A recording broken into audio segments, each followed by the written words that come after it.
Vitamin डीची treatment स्वतःहून घेणं, मेडिकलमधनं जाऊन विदाऊट डॉक्टर कन्सल्टेशन घेणं घातक आहे का? उत्तर आहे हो.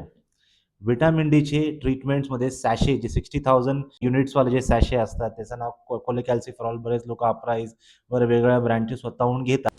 किती घ्यायचं, काय घ्यायचं बऱ्याचदा माहिती नसतं. लोकं स्वतःच्या मनाने हे सॅशे घेतात आणि बऱ्याचदा असे मी बरेच केसेस बघितले आहेत, ज्याच्यामध्ये लोकं आठवड्यान-आठवडे ते ट्रीटमेंट घेत राहतात. आठवड्यातनं एकदा घ्यायची ते सॅशे असतं आणि किती आठवडे घ्यायचं, काय आठवडं घ्यायचं माहिती नसतं किंवा जुन्या कुठल्यातरी प्रिस्क्रिप्शनवरनं तेच फॉलो करत असतात. तसं बिलकुल करू नका.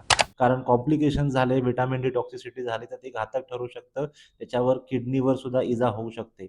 बऱ्याचदा व्हिटॅमिन डी एक्सेसिव्ह टॉक्सिसिटीमुळं कॅल्शियम डिसरेग्युलेशन होऊन किडनीमध्ये डिस्फंक्शन होण्याचे चान्सेस तेवढेच रिस्की असतात.